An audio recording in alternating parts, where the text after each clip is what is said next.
दुनिया भर में RNN टीवी देखने वालों को ईद मुबारक। इस वक्त RNN स्टूडियो में जो शख्सियत मौजूद हैं कि मेरे दिल के बहुत करीब हैं, one and only Sahir Ali Bagga. Welcome to the show sir and Eid मुबारक।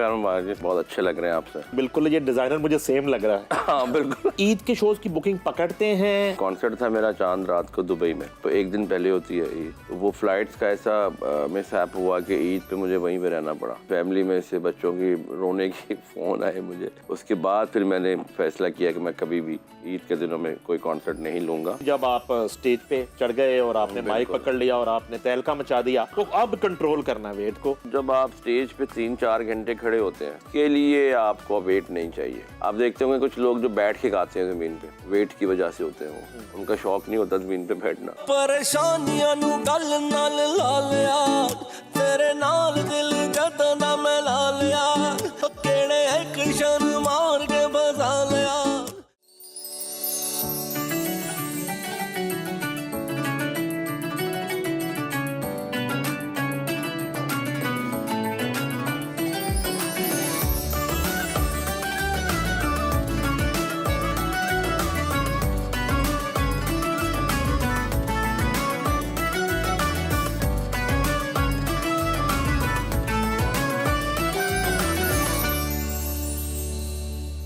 अस्सलाम वालेकुम नाजरीन, मेरी तरफ से आपको बहुत बहुत ईद मुबारक। और मुझे यकीन है कि आपकी ईद बहुत अच्छी गुजर रही होगी। अगर उसमें कोई कमी पेशी रह गई है तो वो मैं पूरी किए देता हूँ। एक बहुत ही खूबसूरत फनकार पूरी दुनिया में पाकिस्तान का नाम रोशन किया, और ये रवायती से जुमले हैं जो मैं बोल रहा हूँ। जब मैं उनको आपके रूबरू करूँगा तो यकीनन आपकी ये मीठी ईद मज़ीद लजीज हो जाएगी और आप इंजॉय करेंगे, बहुत मज़े मज़े की बातें भी करेंगे, म्यूज़िक भी होगा। और हमारी ट्रांसमिशन का नाम, हमारे शो का नाम है ईद मुबारक। मेरी तरफ से एक मरतबा फिर से दुनिया भर में RNN टीवी देखने वालों को ईद मुबारक। और इस वक्त RNN स्टूडियो में जो शख्सियत मौजूद हैं, एक वो भी एक रवायती जुमला बन जाता है कि मेरे दिल के बहुत करीब हैं। मेरा इनसे एक देरीना ताल्लुक़ है, मैं इनका बहुत बड़ा फ़ैन भी हूँ और इनको बतौर जर्नलिस्ट कवर भी करता रहा हूँ। One and only Sahir Ali Bagga, welcome to the show sir and Eid मुबारक। अस्सलाम वालेकुम। वालेकुम सलाम। कैसे हैं सर आप? अल्हम्दुलिल्लाह। माशाल्लाह, बहुत अच्छे लग रहे हैं आपसे। सर बिल्कुल, ये डिज़ाइनर मुझे सेम लग रहा है। हाँ बिल्कुल। या इत्तफाक हो गया है? बिल्कुल, मुझे भी लग रहा है ऐसे ही कुछ। सेम डिज़ाइनर है। ये वैसे किसने डिज़ाइन किया आपका ड्रेस? सर ये मेरे नईम उबैर नाम है उनका। अच्छा। जिन्होंने ये डिज़ाइन किया है। मेरा ख्याल ये भी उन्होंने किया हुआ डिज़ाइन। अच्छा, आपका ख्याल नहीं है? ये उन्होंने किया है? माशाल्लाह, बिल्कुल उन्होंने बहुत किया अच्छे है। डिज़ाइनर है हमारे। मेरे जितने कॉन्सर्ट्स होते हैं उसके कपड़े भी वही बनाते हैं। अच्छा, अब तो आपको बहुत ज़्यादा ड्रेसेस बनवाने पड़ते होंगे। सर मेरी गाड़ी सिर्फ ड्रेसेस से बड़ी होती है और कुछ नहीं होता। अच्छा। हाँ, ड्रेसेस और शादी और बाकी सारे स्टाफ। बिल्कुल ऐसा ही है। तो कैसी गुजरी ईद सर? अल्हम्दुलिल्लाह आपके साथ गुजर रही है और हमेशा आपके साथ गुजरी है। तो अल्हम्दुलिल्लाह इस दफ़ा भी आपके साथ हैं और बड़ी मज़े की ईद है और बड़ी खुशियां हैं और बहुत सारी अल्लाह ने कामयाबियां नसीब की हैं, जो कि डे बाय डे जैसे हम जा रहे हैं ज़िंदगी में मेहनत कर रहे हैं। तो इसी तरह इस ईद को भी ज़रा थोड़ा डिफरेंट लग रहा है कि हमने अल्लाह ने काफ़ी इज़्ज़त बख्शी है और बहुत सारी चीज़ें जो हैं नए तरीके से हुई हैं। ये ईद के जो दिन होते हैं इनको किस तरह आप, बाज़ का तो ईद पे भी शोज़ आपको करने पड़ जाते हैं? बिल्कुल ऐसा ही है। अच्छा, ईद के शोज़ की बुकिंग पकड़ते हैं या दानिस्ता बच्चों के साथ, पेरेंट्स के साथ, बहन भाइयों के साथ ईद गुजारने के लिए शोज़ छोड़ते भी हैं? और किस तरह ईद के दिन डिवाइड होते हैं? पहला दिन कैसे, कहाँ गुजरता है, कैसे गुजरता है? टरू जो कि ससुराल डे कहलाता है, उस दिन क्या मसरूफियत होती है? तीसरे दिन क्या मसरूफियत होती है? जी बिल्कुल ऐसे ही है। मेरे साथ एक दफ़ा मैं कॉन्सर्ट था मेरा चांद रात को दुबई में। तो मैं, क्योंकि वहाँ पर एक दिन पहले होती है ईद, तो इसलिए हम वहाँ चले गए। तो वो फ़्लाइट्स का ऐसा मिसहैप हुआ कि ईद पे मुझे वहीं पे रहना पड़ा। तो मेरे घर से, फैमिली में से बच्चों की रोने की फ़ोन आए मुझे। उसके बाद फिर मैंने फ़ैसला किया कि मैं कभी भी ईद के दिनों में कोई कॉन्सर्ट नहीं लूँगा, क्योंकि यही एक दिन है जो बच्चों के साथ उनकी खुशियाँ होती हैं, फैमिली की खुशियाँ होती हैं। तो वो उसके बाद मैंने फिर कभी लिया नहीं इसका शो। अभी भी मुझे चांद रात के लिए आ रहे थे, मैंने मना कर दिया मैनेजमेंट टीम को कि मैं नहीं करूँगा। तो ईद का जो चांद रात होती है वो तो हम वैसे भी एक हमारा सिलसिला है उस हिसाब से हम पहले जाते हैं अपनी दुआ खैर के लिए, माँ अम्मी अब्बू के पास जाते हैं, उनको लेते हैं। तो फिर हम बीबी पाक दामन जाते हैं, फिर हम दादा साहब जाते हैं, दुआ करते हैं सारे साल के लिए अच्छी। उसके बाद फिर फर्स्ट डे जो होता है अम्मी अब्बू की तरफ ही होते हैं घर में, जो हमारा वहाँ पे खाने बड़े मज़े के आपको पता है, फिर वो बनाए होते हैं। फिर सेकंड डे जो होता है वो दूसरे अम्मी अब्बू के घर जाना होता है। इसी तरह फिर तीसरे दिन जो होता है ना, फिर मैं किसी को नहीं देखता, वो फिर मेरा और आपका दिन होता है, आपको पता ही है। अच्छा ये बताएं कि अम्मी के हाथ के तो खाने हमने बड़े खाए हैं। हाँ जी। उसके अलावा जो है ना, दूसरे नंबर पे खाना घर में कौन बनाता है? मैं पूरे घर की बात कर रहा हूँ। मेरी वाइफ बहुत अच्छा खाना बनाती है। अच्छा, जबरदस्त। वो अम्मी से सीखी हुई है, क्योंकि जब वो आई थी उनको नहीं आता था बनाना इतना खास ना। तो वो फिर हमारी, आपको पता है फैमिली में गाना और खाना है ज़्यादा ज़रूरी चीज़ जो है। तो वो असल में उन्होंने अम्मी से ही सीखा और बहुत अच्छा बनाती हैं। आपने तो खाया है उनके घर हाथ का बहुत दफ़ा माशाल्लाह। आपकी जो स्पेशल डिशें भी होती हैं जो आपको पसंद है, आपको पता चला कि नईम भाई आए हैं तो वो ये खाते हैं। वो खानों का ये जो सिलसिला है एक हमारी फैमिली का, ये शुरू से बहुत एहतमाम से चलता आ रहा है कि जब भी हम अब ईद पे जो बनना है वो पहले से प्लान हो रहा है। माशाल्लाह मेरे बाकी भाई हैं भाभी हैं बहुत अच्छा बनाते हैं। कंपोजिशंस बन रही हैं, सारी कंपोजिशन तैयार हो रही है उनकी कि किस टाइम पे किस दिन किसने क्या करना है, क्या क्या होना है। अच्छा। तो वो पूरा एक ये 3 दिन चीट डेज भी होते हैं हमारे लिए, जब भी डाइट वगैरह हैं तो इन दिनों में नहीं करनी। अच्छा, मैं इसी चीटिंग की तरफ आना चाह रहा था। हाँ। अच्छा, पहले तो जो है ना वो काबिल कबूल था। हाँ। धनिया गोश्त भी और करेले गोश्त भी और देसी मुर्गी भी, सब कुछ। और निहारी भी और पाए भी। ये सब कुछ काबिल कबूल था जब तक ड्रम प्ले हो रहा था। हाँ। ड्रम पे तो ड्रम भी बैठा रहे तो कोई फर्क नहीं पड़ता, उन्हें तो ड्रम ही बजाना है, ड्रम भी आपको छुपा देता है। उसके बाद जो है ना दूसरी सीढ़ी और फिर तीसरी सीढ़ी, जब आप स्टेज पे चढ़ गए और आपने माइक पकड़ लिया और आपने तहलका मचा दिया, तो अब कंट्रोल करना है वेट को। तो ये किस तरह फिर? ये बड़ा मुश्किल काम है असल में। आप ना भी सोचे ना, तो जब आप स्टेज पे 3-4 घंटे खड़े होते हैं और उसके बाद आपको परफॉर्म करना होता है, उसके लिए आपको वेट नहीं चाहिए।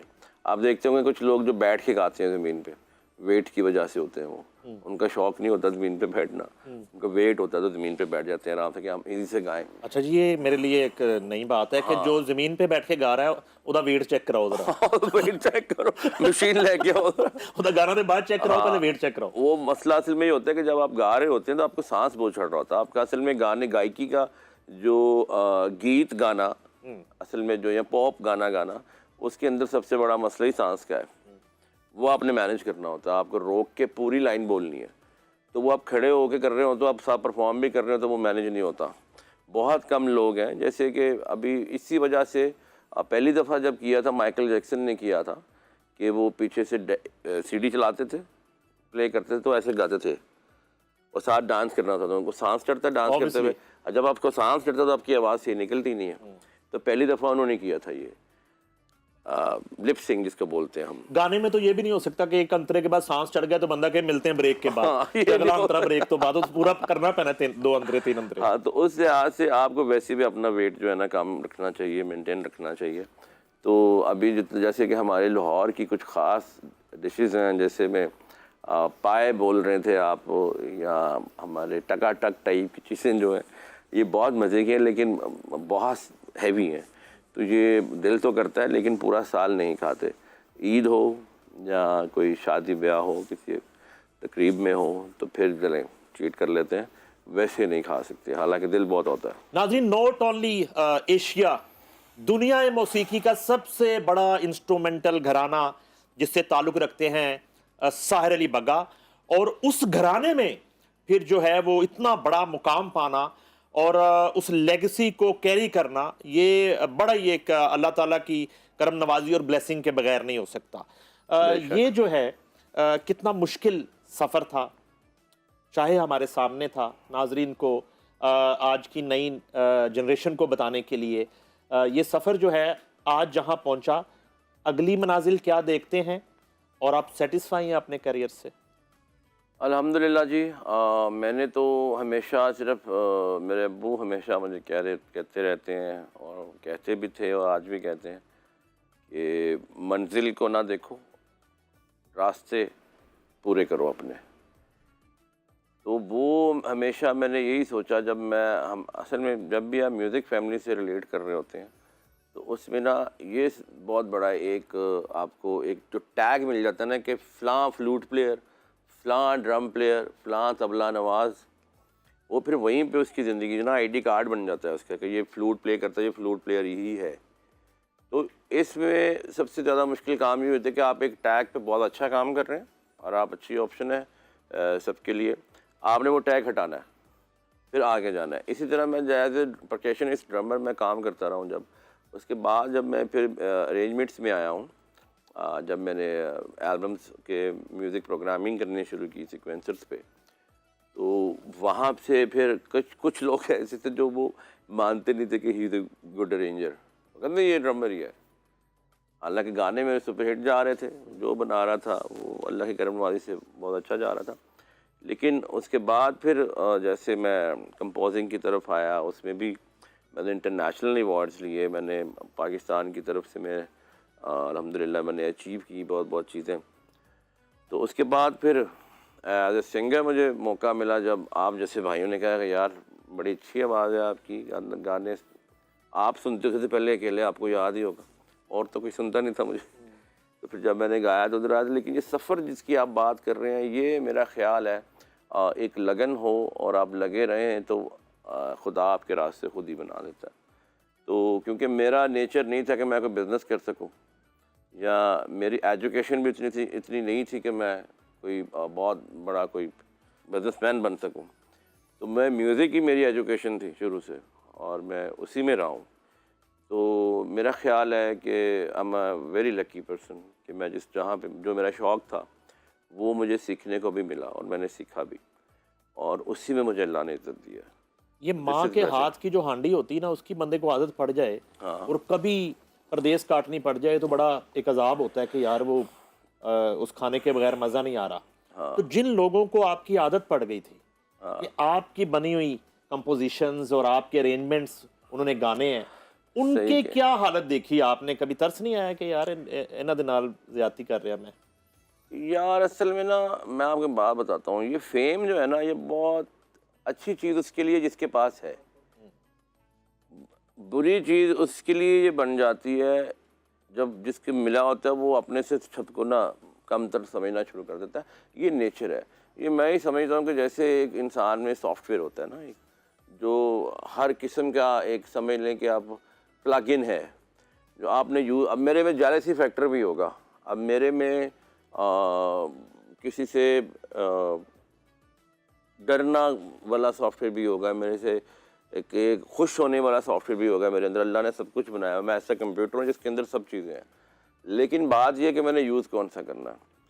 अगर मैं किसी से जेलस हो रहा हूँ और उसको मैं पॉजिटिवली देख रहा हूँ, अपनी कामयाबी देख रहा हूँ उसके अंदर में, अगर मैं समझ रहा हूँ कि यार ये बंदा कामयाब कैसे हुआ, तो अगर मैं उसके पीछे जाता हूँ तो मेरा पॉजिटिव वे है। अगर मैं उसकी टांग खींचनी शुरू कर दूँ तो वो मेरा नेगेटिव वे है, उसको ज़ाहिर हो जाता है। जेलसी पॉजिटिव भी होती है कि आप उससे सीख रहे हैं, ये तो मैं ऐसा समझता हूँ ये अच्छी बात है। आप तभी जेलस होंगे ना जब आपको लगेगा कि यार ये मेरे से आगे निकल गया। तो मैं ये समझता हूँ कि जिन लोगों के लिए मैं काम करता रहा हूँ, जिन लोग मेरे से करवाते रहे हैं काम, उनमें बहुत सारे लोग ऐसे हैं कि जिन्होंने ख़ुद फेम में आके मेरे सामने तो मेरे साथ मेहनत करके ही आगे बढ़े और बहुत आगे बढ़े। वो पीछे मुड़ के ना देखने वाला तो चलो समझ आती है, लेकिन जो साथ चल रहे होते हैं उनको ना देखना ये एक बहुत बुरी बात है। तो मेरे में अल्हम्दुलिल्लाह ये इस तरह की कोई बैड बात नहीं है। अल्हम्दुलिल्लाह मैं समझता हूँ मेरे साथ जो लोग आज से 20 साल पहले थे वो आज भी मेरे साथ हैं और वैसे ही हैं। मैं उनके लिए अगर उस टाइम पे रात को 4 बजे भी खड़ा हो जाता था उनके लिए, तो वो मैं आज भी वैसे ही हूँ। किसी भी हालात में, खुशी हो गम हो, मैं आज भी वैसे ही हूँ। इसके आप भी गवाह हैं। आप मेरे सबसे चहेते दोस्त हैं बचपन के आपको पता है जितनी हमारी कम्युनिटी हम सारे ऐसे हैं एक दूसरे के साथ। तो उन लोगों की ख्वाहिश है, आज भी मुझे कहते हैं अब वही लोग हैं कि मैं अपना काम कर लेता था, जब उनका गाना हिट भी हो जाता था, वो फेम में भी होते थे, उनका कंटिन्यू काम भी कर रहा था, और जब मैंने पैसे लेने होते थे तो वो फ़ोन नहीं उठाते थे, और मैं अगर घर चला जाता था तो घर के अंदर नहीं बुलाते थे कि हमारी मीटिंग चल रही है, बाहर खड़े रहें।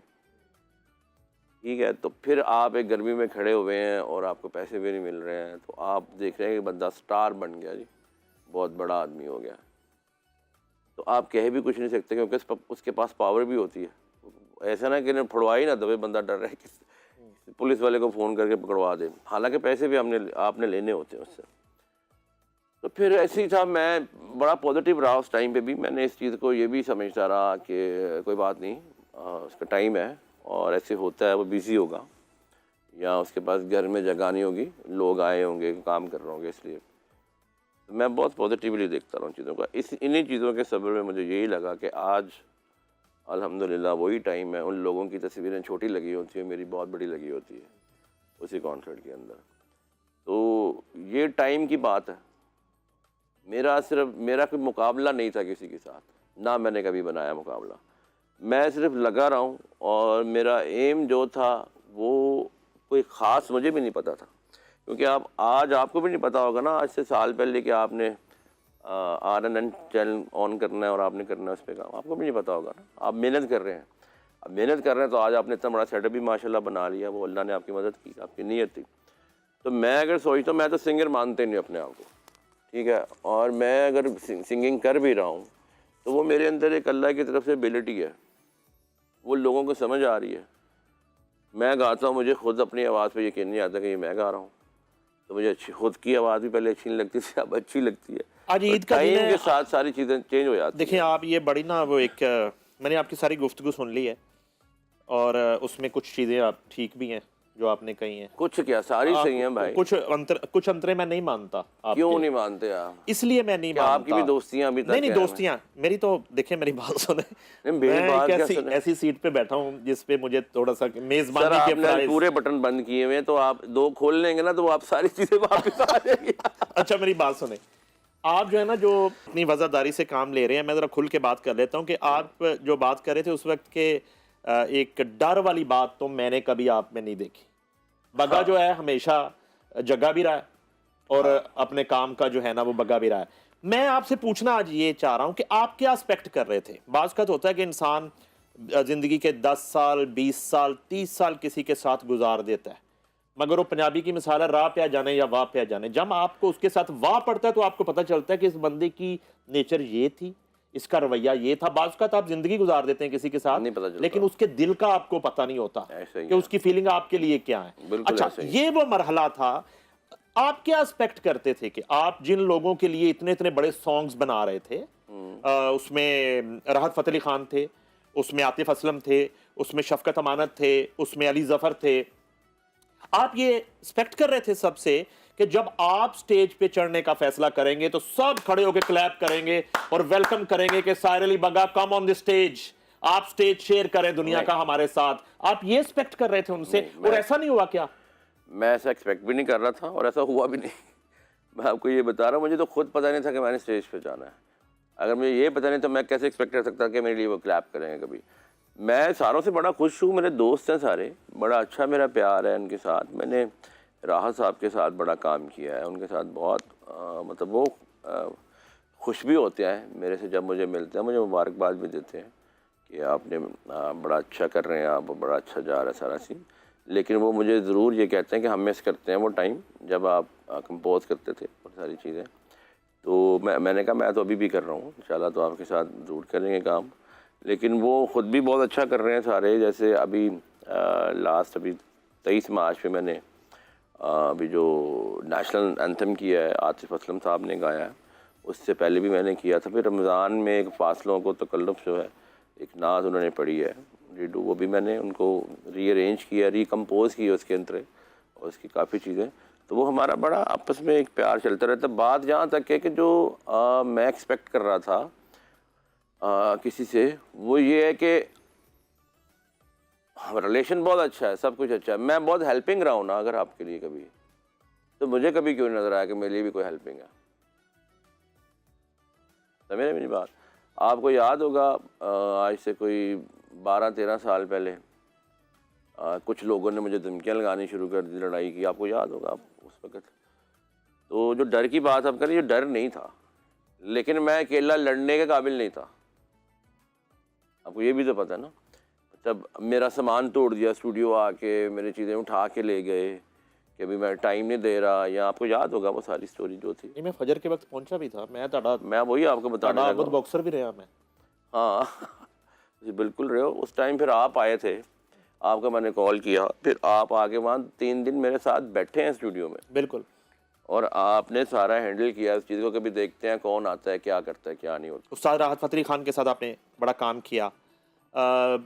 आपको एक गिला था कि ज़रूरी था, ज़ाहिर है कि वो आपकी कंपोजिशन थी और आपका राइट है कि जब तक ज़रूरी था जो है वो लोग सुनते रहें, उसमें आप का क्रेडिट आपको मिलता रहे। ये इतनी बात थी सर। उसमें कुछ छोटे मोटे चीज़ें होंगी। मैं पहले क्लियर कर दूं, और आप ज़्यादा बेहतर जानते हैं कि मेरा मसला नाज़रीन रेटिंग रूटिंग कोई नहीं है। ये रेटिंगें सारी जो है ना, इज़्ज़तें ये अल्लाह ताला के हाथ में है। बेशक। मैं सिर्फ जो है ना मुझे पता है कि आज भी साहिर अली बग्गा कुछ कंपोज करें उस्ताद राहत फ़तेह अली खान के लिए, और वो ज़रूरी था प्लस हो सकता है। तो एक तो सबसे पहले खान साहब को ज़रा इस कैमरे में ईद मुबारक कहें। राहत फ़तेह अली खान साहब, ईद मुबारक कहें उनको। ईद मुबारक खान साहब। आप लव हैं और आपके हम फ़ैन हैं, बहुत अच्छे, बहुत बड़े फ़ैन हैं, आपको प्यार करते हैं हमेशा, बहुत दिल से। आप खुश रहें, सलामत रहें, और स्पेशली आपको शाह ज़मान की बहुत मुबारक हो। ये आपके घर में एक नया पौधा लगा है और मेरी बहुत सारी दुआएं दिली उसके साथ हैं। मेरे लिए कभी मुझे मौका मिला उसके लिए कुछ कंपोज करने का, तो मैं दुआ करूँगा अल्लाह से कि मेरे से अच्छा हो कंपोज, और वो गाए और वो दुनिया में नाम करे उस चीज़ से भी। वाह वाह वाह, क्या बात है। अच्छा सर, इसी मुबारकबाद के साथ ज़रा शाह ज़मान का अब बताएं मुझे, आपने जब सुना है यार अभी, वो बहुत मेहनती है। मेरी मुलाकात इतनी नहीं है उसके साथ, क्योंकि जब हमारा काफ़ी अरसे से हम मिलकर काम नहीं करते, तकरीबन 2018 से शायद 19 से, तो इसी टाइम पे शाहजमान माशाल्लाह मेहनत कर रहा है और उसको शौक़ है। असल में सारी बात शौक़ की है यार, मैं ये समझता हूँ। आप किसी को जितना मर्जी मार मार के सिखा लें, नहीं सीख सकता वो। टाइप जो है शाहजमान की गाने की, उसको कैसे आप डिफाइन करते हैं एज ए एक्सपर्ट? वो उनके उसका फैमिली स्टाइल है, जो फैमिली का अच्छा, है, वो उसको मिला हुआ है माशाल्लाह, ज़बरदस्त। और अब ये है कि अभी उसकी आवाज़, क्योंकि एज ऐसी है, अभी बन रही है आवाज़, जैसे बॉडी एक अपने टाइम पे एक जगह जाके खड़ी हो जाती है, उसी तरह इसकी आवाज़ कभी सिलसिला, कभी खराशी होती है, कभी खुल जाती है, कभी वो टाइम ऐसा है। बच्चा है, अभी बड़ा हो रहा है माशाल्लाह, लेकिन गायकी जो उसको घर से मिली हुई है ना, वो उसका एक प्लस पॉइंट है माशाल्लाह। और उसके अलावा बाकी जो खान साहब राहत भाई जो हैं, वो बहुत माशाल्लाह गुनी आदमी हैं, उनको सीखे हुए हैं अपने उस्तादों से, और अपना एक्सपीरियंस भी बहुत ज़्यादा, उससे ज़्यादा अपना एक्सपीरियंस हो चुका है। असल में सबसे ज़्यादा मुश्किल बात जो होती है, और जो आपको सीखने के लिए भी सबसे जो बड़ी ब्लेसिंग्स होती हैं, वो ये होती हैं कि आप अपनी गायकी के अलावा किसी कंपोज़र का गाना बना हुआ गाएं। वो एक नई सीख है जो हर बंदे को मिलती है। तो इसी तरह उन्होंने जैसे इंडियन कंपोज़र्स हैं इतने इतने अच्छे और मुश्किल भी, वो सारे गाए। वो एक नया वो एक्सपीरियंस है कि किसी की नई कंपोजिशन को कैसे अपने रंग में ला के करना है। और उसके साथ जो वो वाला एक्सपीरियंस है, जब वो घराना जो उनका है, उसके जो वहाँ से मिला हुआ है, शाहजमान को जो मिल रहा है, उसके साथ अगर ये खान साहब राहत साहब वाला जो एक्सपीरियंस इसको मिलेगा, तो वो एक इंशाल्लाह ताला बहुत अच्छा। इसी में सर एक आइडिया आया। आइडिया तो देखें मैं कितने आपको देता रहा, तो मेरा क्रेडिट कभी मुझे मिला नहीं है और मुझे कोई गिला नहीं है।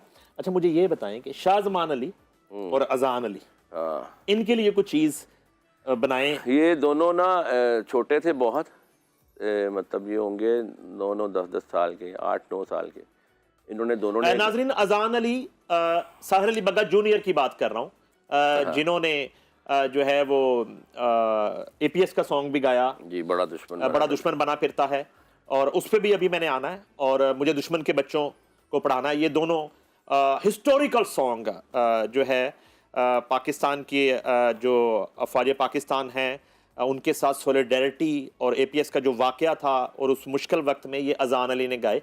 तो मैं बग्गा जी से रिक्वेस्ट कर रहा हूँ कि Shahzaman Ali, son of legend उस्ताद राहत फ़तेह अली खान, और अजान अली, इनका एक ड्यूट होना चाहिए। जी बिल्कुल, इन्होंने गाया हुआ है पहले भी एक गाना डुएट, दोनों ने ना, बहुत छोटे थे दोनों, 8-9 साल के थे।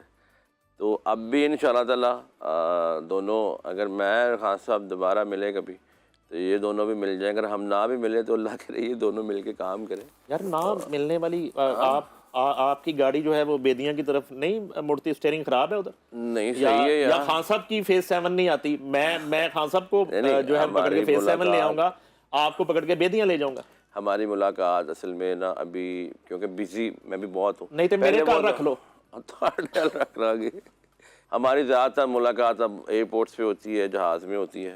अच्छा। हाँ, पहले वो अकेले घूमते थे, तो अब मैं भी सिंगर बन गया, मैं भी घूमता था। तो हमारी मुलाकात वहाँ पे हो जाती है और मुझे पूरी उम्मीद है कि इंशाल्लाह अभी जो मैंने एक पूरा इंडस्ट्री अपनी एक छोटी सी मैं बनाना चाह रहा हूँ, जो मैं अच्छा। बनाने जा रहा हूँ, आपको मैंने जी, वो दिखाई भी बताइए। है। जी बिल्कुल, मैंने बरकी रोड पे अपनी मेरा एक लैंड था, उसको मैंने बहुत ही खूबसूरत और बहुत ही दिल से और बहुत ही मेहनत के साथ, जहां आप साहिर अली बग्गा हाउसिंग सोसाइटी बनाना चाह रहे थे, ये वो वाली जगह बरकी वाली?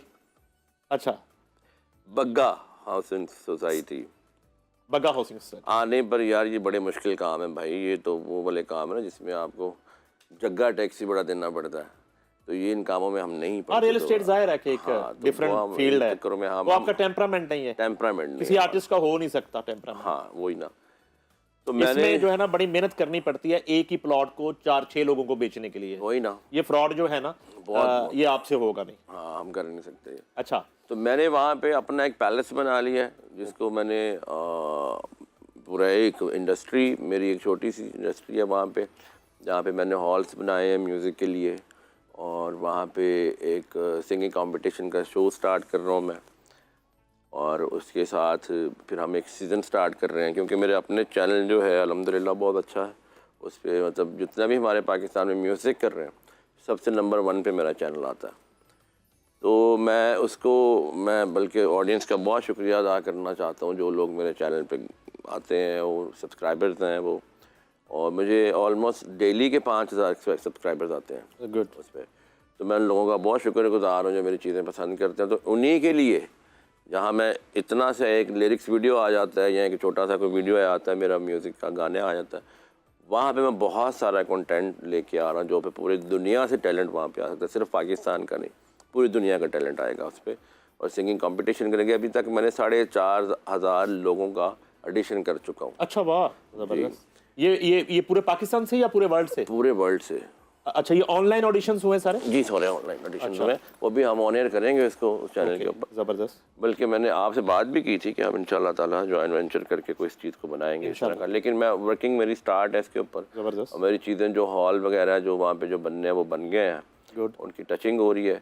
इंशाल्लाह मैं अगर म्यूज़िक में हूँ, मेरे इतने साल म्यूज़िक में गुजरे हैं और मुझे म्यूज़िक से पाकिस्तान ने, पाकिस्तानियों ने पूरी दुनिया में बहुत प्यार दिया है, बहुत इज़्ज़त दी है, मेरी ज़िंदगी बहुत पुरसुकून बनाई है अल्हम्दुलिल्लाह इन लोगों की वजह से। तो मैं यही चाहता था कि मैं जो भी अर्न किया है वो मैं उसको बैक करूं और अपने लोगों को आगे भी अच्छे से अच्छी आवाज़ें, अच्छे से अच्छा म्यूज़िक पाकिस्तान की तरफ से वो अगर मैं कर सकता हूं तो मैं रिटर्न बैक ज़रूर करूं। अच्छा, मैं चूँकि IFB यूज़ नहीं करता, तो मेरे प्रोड्यूसर ने मुझे ये बताया हुआ कि जब आर्टिस्ट रिलैक्स फील कर रहा हो ना, उस वक्त उससे गाना सुन लें, फिर वो ज़रा एक्टिव हो जाता है। तो आप हमें इस ईद के मौके पे कोई अच्छी सी चीज़ सुनाएं अपने फैंस को, जो पूरी दुनिया में आपको सुनना चाहते हैं, और ईद जान जब तक फिदा नहीं होती। क्या पूरी रस्में वफा नहीं, क्या कहने, मज़ा आ गया। Thank you sir. बड़े अरसे के बाद जो है ना थोड़ा इतनी खूबसूरत मेलोडी, और ये कवाली स्टाइल है। अगर आप जी मैंने कवाली स्टाइल में गुस्ताखी ना करूं तो जी बिल्कुल कवाली स्टाइल में तबला जैसे बज रहा है, जैसे क्लैप है उसके अंदर, वो मैंने इसी तरह किया। लेकिन ये गज़ल है उनकी, अपना पूनम अलाहाबादी साहब। अच्छा, कमाल लिखा है जी, लिखी हुई मुझे बड़े अच्छे वर्ड लगे थे। तो अच्छा सर, कवाली पे मैं आपसे बात करना चाहता हूँ। जरूर। कवाली नाल की हो रहा है इस मुल्क की चीज़ आया थे, मैंने दसो कवाली तो अब जो है शादी ब्याह में कवाली, कैफेज में कवाली, यानी कि बाजार से चीनी लेने जाए तो कहते हैं जरा एक पहले कवाल बैठाया है सुन लो। वो कैफे में 8 बजे तक वही कवाल जो है ना वो चाय बना रहा होता है, और 8:30 बजे ना वो कुर्ता पहन के और वो कवाल बन जाता है। ये यानी कि कवाली के साथ क्या हो रहा है, ज़रा मुझे बताएं। यार असल में ना मैं आपको बताता हूँ, कवाली एक ऐसी प्रैक्टिस है कि जो कि हमें सुनने में बहुत अच्छी लगती है। उसकी वजह ये है कि इसका जो कवाली का जन्म कहाँ से हुआ है। एक तो कौल पेश करने से है, इसको जो हम सूफ़ी में देखते हैं कि हमने इसको दरबारों पे जैसे हुआ करता था ये। लेकिन उससे पहले भी जब हमारे जो पूरा खित्ता है, कोई टेक्नोलॉजी नहीं थी, जहाँ पे स्पीकर्स नहीं थे, जहाँ पे माइक नहीं थे, जहाँ पे एक बंदा अगर गा रहा है तो वो 25 लोगों को उसकी आवाज़ नहीं जा सकती ना कहीं भी बैठे। तो इसलिए कवाली की एक टीम बनी थी कि 20-25 लोग मिल के गाते थे, तो फिर 100 बंदे को, बड़ी 50 बंदे को आवाज़ चली जाती थी। वहाँ से इसका एक जो पार्टी बोलते हैं इनको, कि इनका एक ग्रुप जो बना था वो बना इस तरह था। उसके बाद जब इनके पास शो नहीं होते थे, ये दरबारों पर भी चले जाते थे। तो उसके बाद जब दरबारों पे टाइम नहीं मिला तो फिर ये शादियों में भी चले जाते हैं। तो अब ये है कि जितना भी कव्वाली का सिलसिला, वो एक बहुत, मुझे तो ख़ुद को बहुत सुकून मिलता है। उसका एक जो साउंड है उसकी कव्वाली की, जो इतने सारे लोग मिल के गा रहे होते हैं। लेकिन अभी जो हुआ है, हम कव्वाली को जो हम शादियों पे ये सोचते हैं कि बहुत सारे पैसे हो रहे हैं तो हम कुछ भी गाते हैं कव्वाली के अंदर, वो गलत है मेरे ख्याल से। जैसे कि आप एक कव्वाली का एक रंग जो है, कव्वाली की एक जो निस्बत है उसकी, वो एक बहुत सूफ़ी और बहुत रूहानियत है उसके अंदर। अगर हम उसके अंदर गाने भी गाना शुरू कर देंगे तो वो थोड़ा अच्छा बग्गा जी, मर्दाना गाना तो ज़्यादा आप अपने लिए बनाते हैं, तो जो जनाना गाना है, हाँ, इस वक्त कौन ख़वातीन सिंगर्स जो आपको लगता है कि आपकी कंपोजिशंस के साथ वो इंसाफ कर पाती हैं, या फिर आप कॉम्प्रोमाइज़ करते हैं, कभी आसान करते हैं कंपोजिशंस को? हमारे ना यहाँ पे एक तो सबसे बड़ी बात है, कोई भी इंस्टीट्यूट नहीं है जहाँ पे आपको सिखाया जाता है। क्योंकि टैलेंट होना एक और बात है, वो ज़ाहिरी बात है, टैलेंट होगा तो उसको पॉलिश करने से भी आप बहुत अच्छे हो जाते हैं। एक सबसे बड़ी ये बात है, क्योंकि हमारा मुल्क में इतनी इजाज़त नहीं दी जाती कि जो फीमेल सिंगर्स हैं वो किसी एकेडमी में जाएं और सीखें। वो टैलेंट की बेस तक ही होती हैं कि टैलेंट की बेस पे आप आ जाएं और उनको स्टूडियो में आप रिकॉर्ड कर लें लाइन बाय लाइन।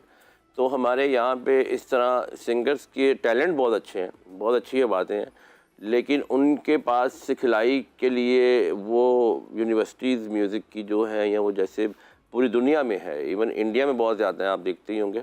और इसके अलावा जितना यूरोप है हमारा, जितनी भी हमारी दूसरी बड़ी कंट्री हैं, उसमें सारा सिखाया था। हमारे में ये नहीं है, लेकिन हमारे पास जितना टैलेंट है ना, बहुत बड़ा टैलेंट है हमारे पास पाकिस्तान में फ़ीमेल सिंगर्स का, जिनमें मैंने बहुत काम भी किया उनका वो काफ़ी, मतलब उनको इतना चांस नहीं मिला, या वो फैमिली की वजह से उनको उतना वो कर नहीं पाए काम, लेकिन अभी वो कर रहे हैं मेरे साथ। अफशा फवाद है एक सिंगर। अच्छा, she is a very good singer, बहुत ही एक आप समझ लें कि एक गॉड टैलेंट है उनकी आवाज़ में, और जो होता है ना बॉर्न टैलेंट, वो वाला है उन पे। लेकिन वो काम भी बहुत सिलेक्टिव किया उन्होंने। इसी तरह हमारी जो आयमा बेग हैं, उन्होंने मेरे साथ ही पहला गाना किया था। मैंने उनको देखा था, उनकी चीज़ें, उनकी आवाज़ बहुत अच्छी है, बहुत मॉडर्न आवाज़ है उनकी, और बहुत अच्छा गाती हैं वो। इसी तरह हमारे जो जितने पंजाब की सिंगर्स हैं, जिनमें बहुत बहुत बड़े नाम हैं, उन्होंने बहुत बहुत अच्छा काम भी किया। लेकिन एक हद तक जाके सब में फ़र्क सिर्फ इतना रह जाता है कि अगर ये साथ सीख लेते और इनको इजाज़त मिलती, इनको प्रैक्टिस करने का टाइम मिलता, तो ये ऐसे ही हमारे पाकिस्तान में सिंगर्स फीमेल का एक पूरा रश होता जैसे कि इंडिया में है। आयमा बेग ने वो बाजी किया आपके साथ, वो फिर इतना उनका नाम हो गया, फिर उसके बाद कुछ ज़्यादा प्रोजेक्ट नहीं किया आपके साथ उन्होंने? असल में जैसा इनकी आवाज़ है, आवाज़ में हमेशा से कहता था बड़ी खूबसूरत आवाज़ है इनकी, और पिक भी बहुत अच्छा है इनका। और कोई भी गाना मैंने, जब भी वो गाती हैं कोई भी गाना, वो एक बड़े अच्छे अंदाज से गाती हैं।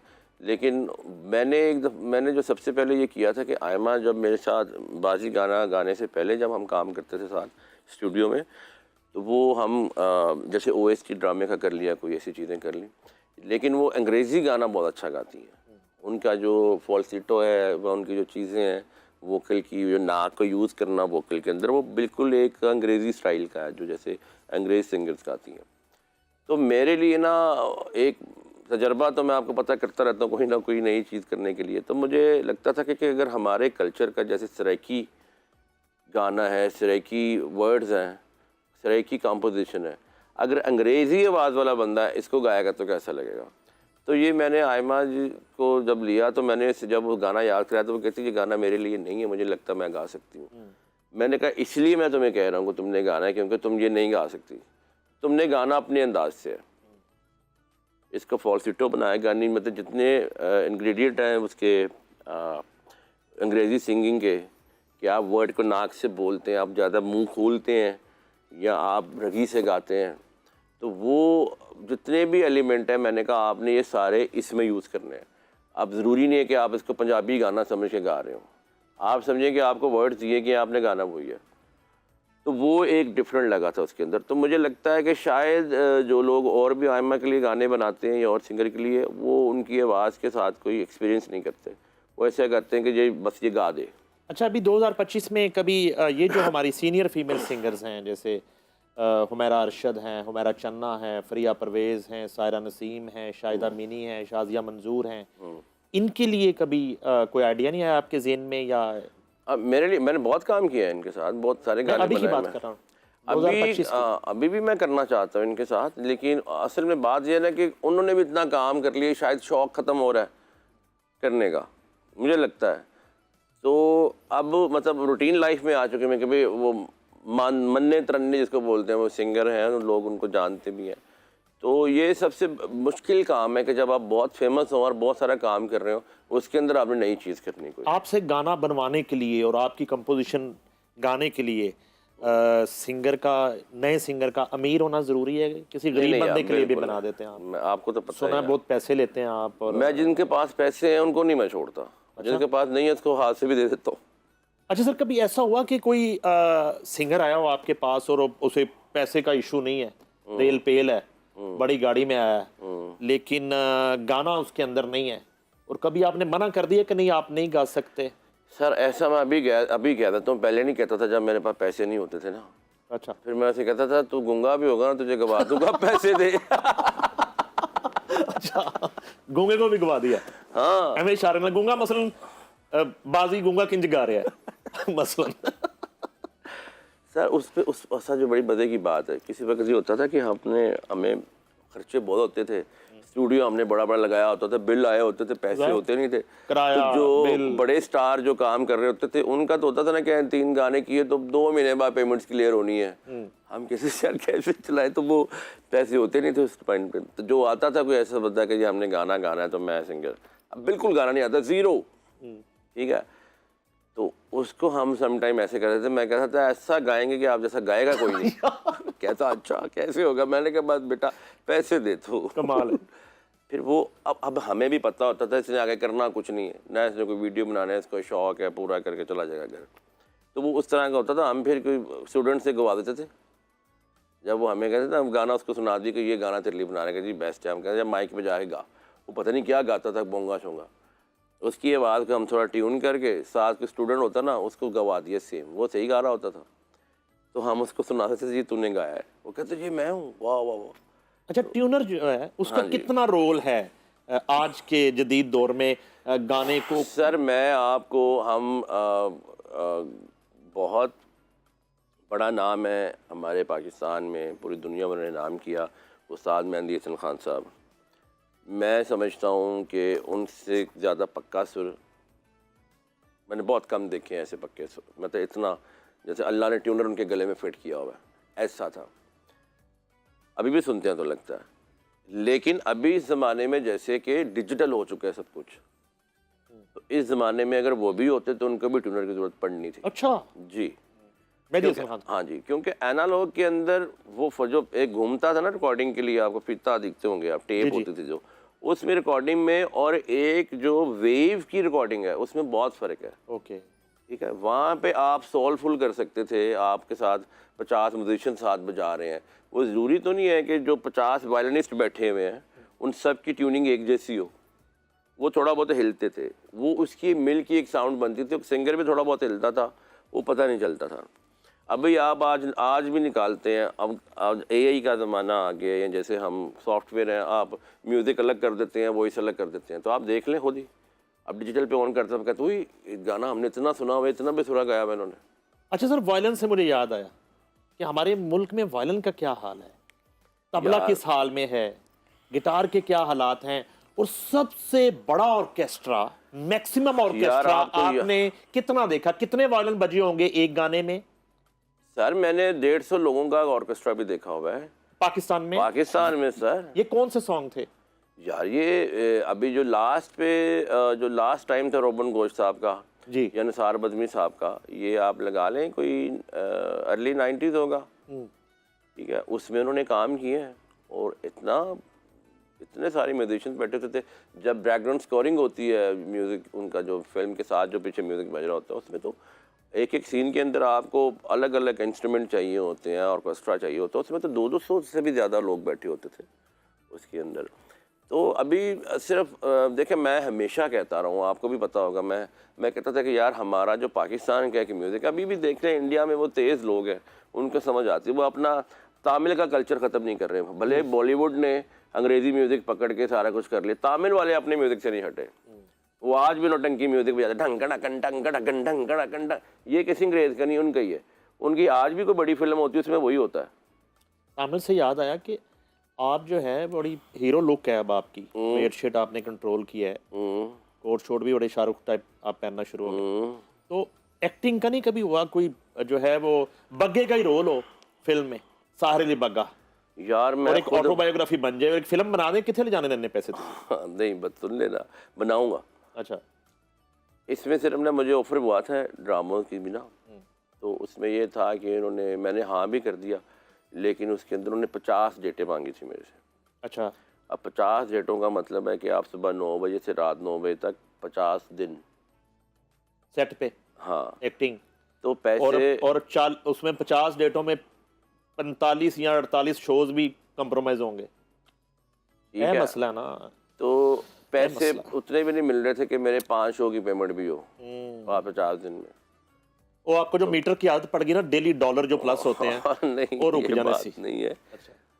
दिल मेरा कर रहा था करने को, ऊपर से मैंने कहा अगर बुरी एक्टिंग होगी मेरे से, अभी मैं क्या करूँगा। स्क्रिप्ट भी आता था, उसमें एक पठान का रोल था, तो वो नेगेटिव से पॉजिटिव होता है, इस तरह का रोल था। मैंने सुना, मैंने प्रैक्टिस भी की थोड़ी, डायरेक्टर के साथ बैठा भी मैं, स्टोरी राइटर के साथ भी, और काफ़ी मैंने कपड़े शपड़े भी बनवा लिए जो पहनने थे, लुक भी बन गई। अच्छा। फिर वो शूटिंग के हिसाब से हम देख रहे थे, जैसे अभी अप्रैल स्टार्ट हुआ है, तो इसकी एक हमारी कॉन्सर्ट की डेट्स हैं। अब मैं सारी छोड़े जा रहा हूँ, मैंने कहा ये भी छोड़ दो, ये भी छोड़ दो, शूट पे जाना है, इस जगह पे शूट है, छोड़ दो छोड़ दो छोड़ दो। और मैनेजर कहते यार किस कम्मे पे गए हो, तो खुदा आधा वास्ता है। तो फिर मुझे वो छोड़ना पड़ा। मैंने कहा यार मैं नहीं कर सकता, टाइम का सबसे बड़ा इशू है। अगर हम सोचें कि हम कुछ बनाएं तो मैं बनाऊँगा ज़रूर फिल्म, क्योंकि मेरी ज़िंदगी की वैसे स्टोरी है बहुत बड़ी, आपको पता ही है कहाँ से कहाँ आया हूँ। इसमें बड़ी चीज़ें हैं, इसमें बड़े मेरे फेजेस ऐसे हैं ज़िंदगी के कि जो बहुत मुसीबतें भी मैंने देखी हैं और बहुत खुशियाँ भी देखी हैं। इसमें जेल भी काटी हुई है मैंने हॉस्पिटल में अपने ऑपरेशन भी करवाए हुए हैं, अलग अलग, मेरे कमर का जैसे हुआ था आपको पता ही है। तो बहुत सारे फेजेस मेरे ऐसे हैं ज़िंदगी के। एक मोहब्बत की भी एक बहुत बड़ी डार्क स्टोरी है मेरी, जो लोग मुझे हमेशा पूछते हैं कि आप सैड गाना जो गाते हैं उसमें क्या ऐसी वजह है, क्यों करते हैं। तो वो एक स्टोरी होगी, इंशाल्लाह वो मैं बयान करूँगा किसी फिल्म में इसी तरह। तो वो बहुत मटेरियल बहुत है मेरी लाइफ का, तो मैं इंशाल्लाह उस पर ज़रूर करूँगा काम। डायरेक्टर किसको लेना चाहते हैं अपनी फिल्म का? यार डायरेक्टर आप और मेरे से अच्छा कोई नहीं हो सकता, आपको पता है। अच्छा, मेहरबानी, थैंक यू। है ना, मेरे पास तो टाइम भी है। मैं वही तो कह रहा हूँ, तो हमारे पास अब तो आप बिजी हो गए, फिर हम दोनों जब अवेले होंगे ना आराम से, तो हम ही डायरेक्ट करेंगे। अच्छा। और स्टोरी तो आपको भी सारी याद है। स्टोरी तो मुझे याद है, स्क्रिप्ट तो मुझसे अच्छा कोई नहीं लिख सकता। कोई नहीं लिख सकता। तो फिर हम इंशाल्लाह बस थोड़े से पैसे और कमा लें, शुरू कर देंगे। और कास्ट क्या सोची आपने? यार कास्ट में आपको तो ज़रूर लूँगा उसके अंदर। अच्छा देख लो ਹੁਣ ਤੁਸੀਂ हाँ रियली कास्ट का जिक्र न कर, बहुत बुरा हो जाना है। नहीं मैं पता क्यों कह रहा हूँ देखिए आपकी इस वक्त जिसको जो ना है लिया ना उसका रिप्लाई देखेंगे आता है शो के बाद। सर मैं कहता हूँ कि एक नाम ना पूछ किसी का। अच्छा हाँ साहिर अली बग्गा की जिंदगी पे बनने वाली ऑटोबायोग्राफी जो है उसका स्क्रिप्ट मैं लिख रहा हूँ बिल्कुल। और डायरेक्टर भी ऑलमोस्ट फाइनल है, कास्टिंग जो है अब शुरू होगी और इसमें यकीनन ज्यादा जो रोल हैं वो जनाना होंगे और मेल रोल भी होंगे कुछ। मैं अकेला काफी नहीं लगता तुझे? आप अकेला काफी, आप अकेले काफी हैं। रियल है भी ऐसे ही ना। जी तो मैं रियल की बात कर रहा हूँ, फेक स्टोरी तो हमने बनानी नहीं है, ये तो कह फेक रहा स्टोरी तो बनानी नहीं है। चलें इसके ऑडिशन हम ईद के बाद स्टार्ट कर रहे हैं नाजरीन, और बिल्कुल साहिर अली बग्गा की ऑटोबायोग्राफी में काम करने के शौकीन हजरात वो RNN TV से रब्ता करें ताकि जब भी शूटिंग शेड्यूल तय पाए तो हम आपको सेट पे इनवाइट कर सकें। अच्छा सर ये बताएं कि बॉलीवुड जो है जी वो हमेशा ड्रीम रहा, कोई माने ना माने, ऐसा ही है। बॉर्डर पार से वहाँ का कोई बड़ा ही फीका आर्टिस्ट भी आया ना तो हमारी बड़े बड़े नाम इंडस्ट्री के वो उनका मुंह उधर होता था। बिल्कुल ऐसा ही है। तो आप बॉलीवुड के हवाले से क्या सूरत हाल रही, कभी ऑफर्स हुई आपसे चीज़ें बनवाने के हवाले से, गंवाने के हवाले से और साथ काम करने के हवाले से? अगर ऑफर्स आई तो वो कौन सी प्रोडक्शन थी, कौन लोग थे, किन्होंने रब्ता किया? सर मैंने काम किया है। पहली दफ़ा तो मैं जब गया था मैंने उस्ताद ग़ुलाम अली ख़ान साहब की एल्बम थी जनरेशन नाम की, जो कि उनके साहबजादे जो आमिर ग़ुलाम अली भाई हैं उन्होंने की थी। मेरा उनके साथ बहुत प्यार है, बचपन से मेरे दोस्त हैं। हम दोनों ने मिल के बहुत काम किया है, बहुत कुछ सीखा उनसे भी।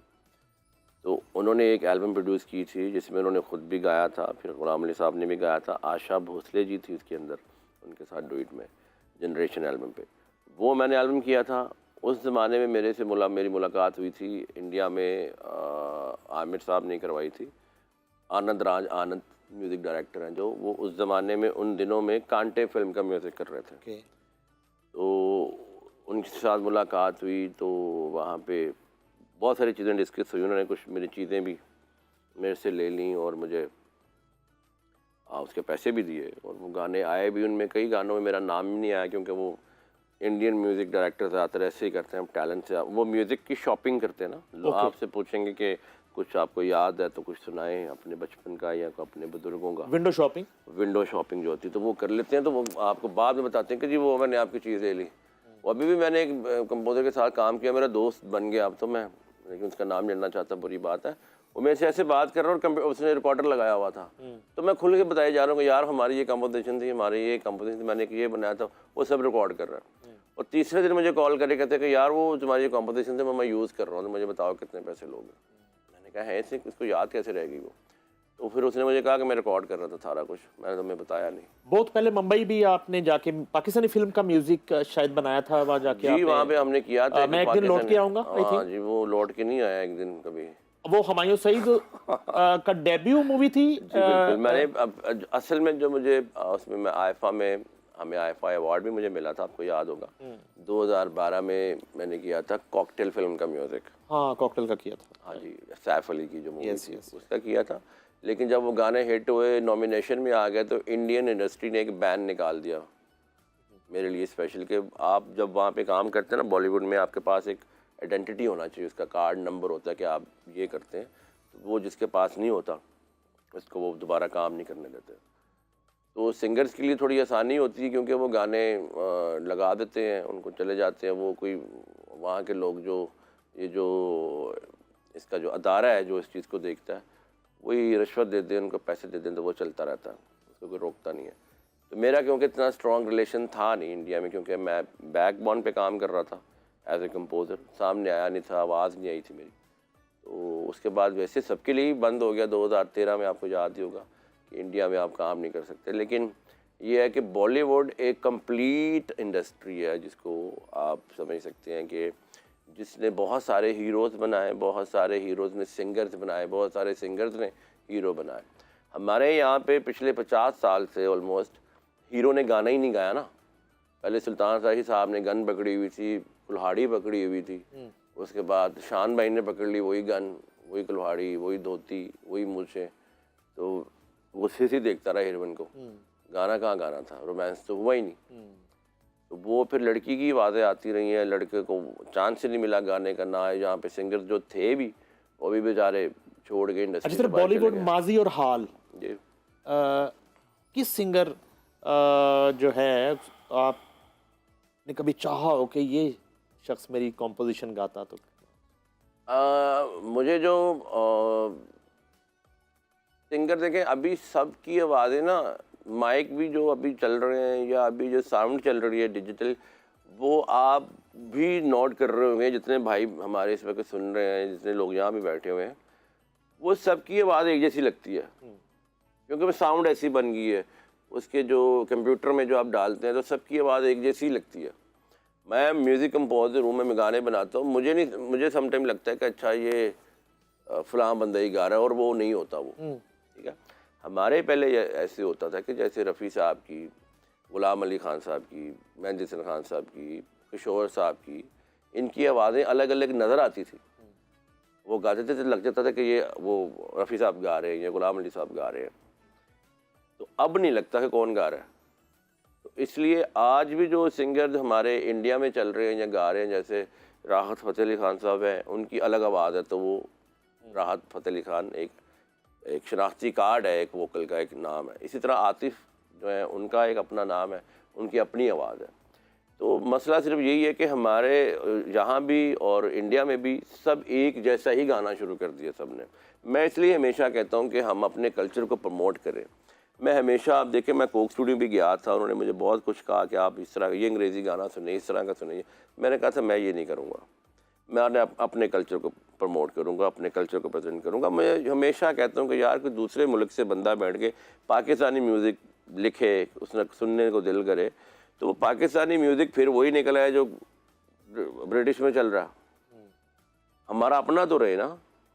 अच्छा, एक तरफ जो है ना ज़रूरी था जैसी, और सैकड़ों OST की मेलोडी और बड़े एक जिसको आप कहते हैं सॉफ्ट सॉन्ग्स, और दूसरी तरफ सरहदों पर वलवला और जोश, खून गरमाने वाले तराने। ये क्या कॉम्बिनेशन है? और ख़ास तौर पे जो शोहदा के लिए जब आप चीज़ें बनाते हैं, जी बिल्कुल, वो क्या फीलिंग होती है उनके लिए जब चीज़ बनाते हैं? फिर नारा तकबीर जब वाघा बॉर्डर पे बजता है और पाकिस्तान जिंदाबाद गूंजता है, ये ज़रा फीलिंग्स हमारे साथ शेयर करें। और इन सरहदों के मुहाफ़िज़ों से इतना लगाव जो है आपका, उसकी वजह बताएं। सर ये देखें, ये मेरा काम है, म्यूज़िक बनाना, म्यूज़िक में रहना, म्यूज़िक करना। और वैसे तो मैं हूँ इंसान ना, मेरे अंदर वो सारे एलिमेंट हैं कि मैं किसी का दुख देखता हूँ, मुझे दुख होता है। मैं किसी की खुशी देखता हूँ, मुझे खुशी होती है। मैं अपने पाकिस्तानियत देखता हूँ कि मेरे अंदर मेरी हुब्बे वतनी कितनी है। या मैं किसी अपने फ़ौजी भाई को देखता हूँ तो वो मेरे अंदर भी जागता है वो सारा कुछ। तो जो मैं निकालता हूँ, मैं अपने काम से उसको निकाल लेता हूँ। जैसे कोई शायर गज़ल भी लिखता है बहुत खूबसूरत, उसके बाद वो फिर एक जहाद पे सॉन्ग भी लिख सकता है कुछ, या वो किसी शहीद के लिए भी लिख सकता है। उसी तरह सारे एलिमेंट मेरे अंदर as a person, as a इंसान मेरे अंदर हैं। मैं अपने काम से निकाल लेता हूँ। मुझे कोई सिचुएशन सुनाता है कि जी ये ड्रामे की सिचुएशन है, इसमें लड़की जो है उसको उसके हस्बैंड ने छोड़ दिया, उसको मारा, उसके साथ बड़े जुल्म हो रहे हैं, तो हम उस तरह का गाना बना देते हैं। भी एक सिचुएशन आती है कि जी एक लड़का बहुत अमीर है, उसको गरीब लड़की से प्यार हो गया, गरीब लड़की ने उसके मुंह पे थप्पड़ मार दिया, तो वो बंदा उसको कहता है मुझे प्यार है, मैं इसको गोली भी मार सकता हूँ, लेकिन मैं क्या करूँ, मुझे दीवानगी होगी, मैं बना देता हूँ उसे दीवानगी ओ बेवफा तेरी दीवानी। मैं माँ, ये एक मेरा जो सीखा हुआ है, जो मेरा काम है, उसमें मैं बना देता हूँ उसको। इसी तरह बाकी चीज़ें भी मैं बहुत फील करता हूँ उस चीज़ को। मुझे जब भी कभी मैं बहुत दिल से मेरे से कोई अंदर से निकले चीज़, तो वो मैं हमदनात पढ़ता हूँ, मुझे बड़ा सुकून मिलता है उसके साथ। और उसके साथ मैं किसी शोहदा के लिए, किसी शहीद के लिए कुछ चीज़ बना दूँ, वो मेरे बड़े दिल से, मेरे दिल के बहुत करीब होती है वो मेरा, क्योंकि असल होता है वो, उसमें मेरा नकली नहीं है कि जब मैं किसी लड़की के लिए गाना बना रहा हूँ, वो तो मैं उसको फील करके बना दिया, ये असल है। क्योंकि आज भी अपने कॉन्सर्ट्स की वजह से मैंने नोट किया है कि आप ड्रामों के ओएसटी छोड़ देते होंगे, आप किसी सिंगर का बनाने वाला गाना छोड़ देते होंगे, फिल्म का म्यूजिक छोड़ देते होंगे, मगर 23 मार्च आ जाए, 6 सितंबर आ जाए, 14 अगस्त आ जाए बिल्कुल। मैं और अपने मुल्क के लिए जो नहीं है वो शोहदा का कोई भी दिन आ जाए। आप देखें ना, इतनी सारी कंट्रोवर्सी चल रही होती हैं हमारे मुल्क में, जैसे जमहूरियत की या जितनी पार्टीज़ हैं, वो पता नहीं क्या क्या आप सोशल मीडिया पे आप देखते होंगे, क्या क्या प्लान कर रहे होते हैं लोग, फजूल से कोई ना कोई कंट्रोवर्सी चला देते हैं पकड़ के। मुझे भी कई बीच में रगड़ देते हैं जी कि मैं तराने गा रहा हूँ, पाकिस्तान के हालात क्या और तुम गाने गा रहे हो। या मैं नहीं समझता कि अगर आप हालात ख़राब हैं तो मैं हालात ख़राब बताना शुरू कर दूँ आपको। मैं तो पाकिस्तान को खुश देखना चाहता हूँ हमेशा, और मैं पाकिस्तान की खुशी के लिए गाऊँगा इंशाल्लाह। और मैं पाकिस्तान को कभी अगर पाकिस्तान अल्लाह ना करे कभी ज़िंदगी में पाकिस्तान के लिए कुछ बुरा हो रहा है तो मैं उस बुरे पे गाना बनाऊँगा। मैं ऐसा कभी नहीं करूँगा। मैं अपने वतन को हमेशा ऊपर रखूँगा। कितने तराने अभी तक बनाए हैं अफवाज पाकिस्तान के लिए खास तौर पे? मेरे असल में सारे पाकिस्तान के सब सिंगर्स ने गाए हैं, जो मैंने ख़ुद भी गाए हैं, और उनमें तकरीबन कोई ऑलमोस्ट 30+ हैं, और जो मैं तकरीबन सबके लिए बना चुका हूँ वो आई थिंक 150+ है। 6 सितंबर नाजरीन योम दिफा जो है अफवाज पाकिस्तान के साथ सॉलिडेरिटी करने के लिए मैंने साहिर अली बग्गा के साथ वाघा बॉर्डर पे एक शो किया, और वो बड़ा ही एक हमारे लिए खुशगवार लम्हा था जब वहाँ पे फ़ौजी भाइयों की फैमिलीज़ वहाँ पे मौजूद थी, उनके बच्चे मौजूद थे। और उस दिन मुझे पता चला कि आज भी बॉर्डर्स पर जब शाम को परेड होती है और परचम की सेरेमनी होती है तो वहाँ पे सबसे ज़्यादा जो तराने बजाए जाते हैं वो साहिर अली बग्गा के हैं। तो आपको कौन सा तराना जो है वो गा के बहुत एक रोंगटे खड़े कर देने वाला? यार एक तो जो सबसे पहला मुझे जो लगता है ना, जो मैं ख़ुद भी गाता हूँ तो मुझे एकदम जज्बा ऐसा आ जाता है कि मुझे मेरा गला ख़राब भी हो ठीक हो जाता है, पता नहीं कैसा, कोई अल्लाह की तरफ से ये है। वो पाकिस्तान जिंदाबाद है। वो तो सुनाइए जरा, पाकिस्तान जिंदाबाद। और हूँ। वो मैं ये भी शेयर करूं कि वो वसीम बदामी हमारे दोस्त और इकरारुल हसन साथ थे, वो होस्ट कर रहे थे उस शो को, और वहां भी हमने ये सुना उस माहौल में वो तराना। जी बिल्कुल। जी प्लीज। दिल की हिम्मत वतन, अपना जज्बा वतन, मन की सच्ची लगन, सीधा रास्ता वतन, खाई है ये कसम, खाई है बाखुदा, सुन ले दुश्मन सभी ये वतन है सदा, हर दिल की आवाज, दिल दिल की आवाज, पाकिस्तान जिंदाबाद। तो ये मेरे दिल के सर बहुत करीब है, और मैं लोगों को बिल्कुल सीधे साफ बताना चाहता हूँ, हमारे पाकिस्तान की हर कौम, हर बंदा, हर बच्चा, हर बूढ़ा, हर भाई, हर बहन, मैं सबका बहुत एहसास प्यार करता हूँ। मैं हमेशा उनके लिए खड़ा हूँ ज़िंदगी में। और जो ये ट्रोल करते हैं हमें हमारे नेशनल सॉन्ग्स को लेके या हमारे अदारों को लेके, मैं इस चीज़ पे बिल्कुल आप लोगों से रिक्वेस्ट भी करूँगा कि ये आपको जो जिसको बोलते हैं प्रोपोगंडा जो होता है, जिसके आप एजेंसियाँ जो हमारी छोटी छोटी जो पार्टीज़ हैं वो हमारे शोहदा के लिए बुरा सोचते हैं, हमारे शोहदा को बुरा कहते हैं, जो हमारे लोग जो खड़े हैं, जो रोज़ जाने देते हैं, अपने बच्चों को नहीं मिल पाते, बॉक्सेस में उनके बच्चे उनको देख रहे होते हैं, उनकी लाशें आ रही होती हैं। तो इस चीज़ को ज़रा अपने दिल से सोचें कि ये आपके साथ हो तो कैसा लगे आपको। तो इस चीज़ को कभी भी आप आसान ना लें, इस चीज़ को आप कभी भी सोशल एक्ट ना समझें, इस चीज़ को आप कभी भी अपना चैनल चलाने के लिए इसको यूज़ कर रहे हो कि आप किसी की बुराई कर रहे हैं और आप देखें जी मुल्क में क्या हो रहा है। तो ये बहुत बुरी बात है। ये सारा हम लोगों को भी पता होता है अंदर से, आप जो यूट्यूब पे वीडियो बना रहे होते हैं आपको असल में पता होता है कि आप गलत कर रहे हैं। ये हमारे जो अफवाज है, हमारे जो इदारे हैं वो हैं, तो हमारे बच्चे, हमारे माँ बाप सुकून की नींद सोते हैं। तो इस चीज़ को हमेशा आप लोग, जो मैं आपको मैसेज दूंगा वो यही है कि हमेशा अपने अफवाज का, अपने शहीदों के लिए दुआ किया करें, अपने मुल्क के लिए दुआ किया करें। ये छोटी छोटी चीज़ें, किसने प्राइम मिनिस्टर बनना है, किसने फलां बनना है, किसने वो बनना है, ये तुम लोगों के काम नहीं है। तो पाकिस्तान का साथ दो, पाकिस्तान के लिए दुआ करो, अल्लाह बहुत बेहतर करेगा।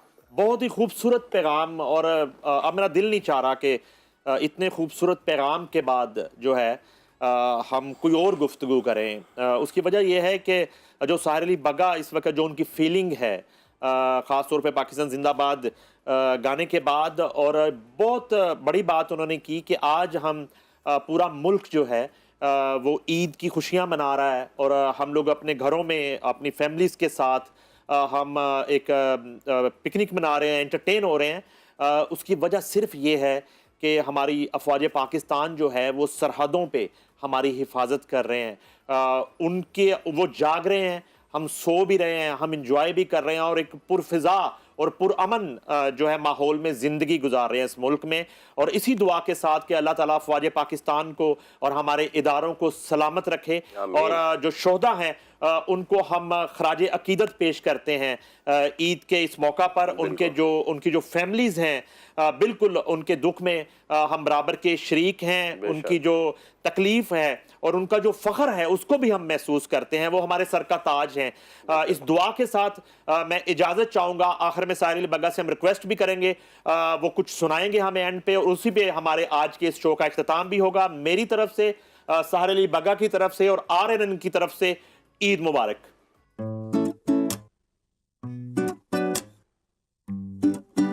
परेशानियां नू गल नाल ला लिया, तेरे नाल दिल जदा दा मैं ला लिया, केड़े एक शन मार के बसा लिया, मैनू इश्क दे रोग विच पा लिया। तेनू यारियां ने लगदियां प्यारियां, उन्हां प्यारियां दी चढ़ियां खुमारियां, भुल जानियां फिर तेनू सारियां, जदों ला लिया मैं सज्जे खब्बे यारियां यारियां यारियां। तू मेरी बेवफाई नहीं सहनी, तू मेरी बेवफाई नहीं सहनी, ओ बेवफा जदों ला लिया मैं सज्जे खब्बे यारियां। तू मेरी बेवफाई नहीं सहनी, तू मेरी बेवफाई नहीं सहनी, तू मेरी बेवफाई नहीं सहनी।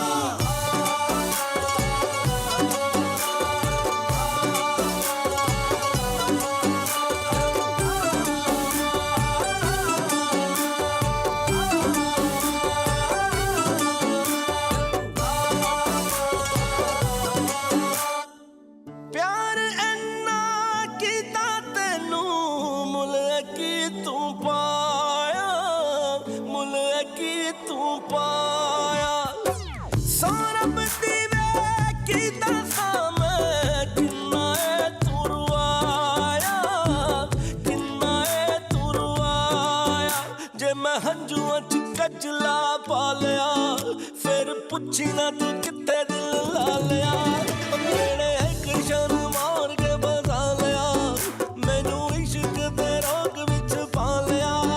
तेनू यारियां ने लगदियां प्यारियां, उन्हां प्यारियां दी चढ़ियां खुमारियां, भुल जानियां फिर तेनू सारियां, जदों ला लिया मैं सज्जे खब्बे यारियां यारियां यारियां। तू मेरी बेवफाई नहीं सहनी, तू मेरी बेवफाई नहीं सहनी, ओ बेवफा जदों ला लिया मैं सच्चे खब्बे यारियां। तू मेरी बेवफाई नहीं सहनी, तू मेरी बेवफाई नहीं सहनी, तू मेरी बेवफाई नहीं सहनी।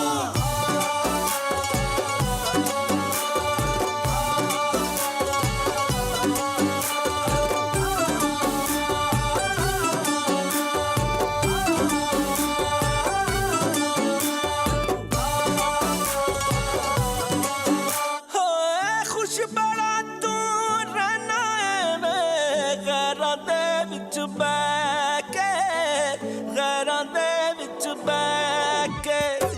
भुलना ही सी भुल गया तू, डैणा दे विच बैठ के, डैणा दे विच बैठ के। वे किते हत्थों पैर टूने वाला खा लिया, ओ जेड़ा मेरा सी ओ दिल किथे ला लिया। मेरे एक शन मार के बसा लिया, मैनू इश्क दे रोग विच पा लिया। तेनू यारियां ने लगदियां प्यारियां, उन्हां प्यारियां दी चढ़ियां खुमारियां, भुल जानियां फिर तेनू सारियां, जदों ला लिया मैं सच्चे खब्बे यारियां यारियां यारियां। तू मेरी बेवफाई